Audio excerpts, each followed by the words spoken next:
Good morning, Dr. Bland.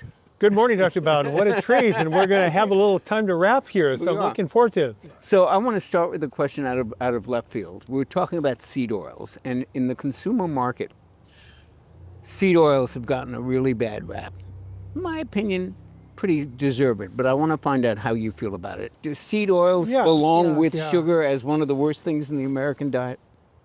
Well, I think we got to be really cautious because whenever we put a name on something, it generalizes, and I think we need to be a little bit more specific. So, if you talk about seed oils as it relates to genetically hybridized or modified oil-producing plants, and then modulation of those extracts through chemical processing that leads into a specific mixture of shelf-stable oil that can be used in a variety of different processed foods. Okay, if that's what you mean by seed oil, That's what I mean. then that's not so good. But if you talk about seed oil as a general phenomena in seeds that produce oil in their natural state, that's a different situation. Okay. And so I think that I'm really cautious not to overly generalize. Flaxseed oil in the flaxseed is really important. It's an omega-3 fatty acid, alpha-linolenic acid. Good point. If you talk about flaxseed oil that has been highly processed, saponified, and converted into a shelf-stable product, that's a whole different phenomena. So I don't like vilifying seed oils as a category because we know that oils in seeds are generally more balanced in omega-3 and 6. They tend to be more soluble. They tend to be able to be, well, let's use alpha-linolenic acid as an example, precursors to the omega-3s, even though they are slowly converted, they are converted. So I want to be really cautious that we're specific in what we're talking about.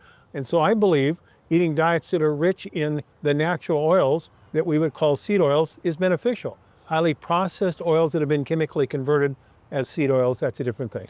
I think that the consumer thinks more in terms of what we used to call vegetable oil. Yes. Corn oil, soybean oil, safflower oil. And I remember Robert Crayon, a great teacher of mine, who once joked that if you want to kill somebody, just sneak into their kitchen and swap out all the butter and the traditional fats for sunflower oil and safflower oil and cottonseed oil and soybean oil and canola oil. What do you think? Yeah, and canola is interesting. The real first name of that was rapeseed oil, and they couldn't use that. No one's going to buy rapeseed oil. Nobody. So I think we go back to maybe saying when you start processing, and by the way, genetic hybridization took that original oil, which was very high in omega-3s, and to make it more shelf stable so it wouldn't rancidify, they took out the genes that were related to the production of alpha-linolenic acid. So it's really a different oil.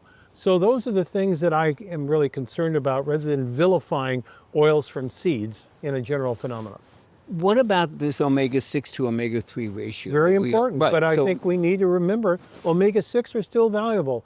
Dihomogamma-linolenic acid is an omega-6 oil, and it's a precursor of the 1 series prostaglandins, which are anti-inflammatory. So be cautious, I think, when you're using the term oils, not to be vilifying things that are actually beneficial.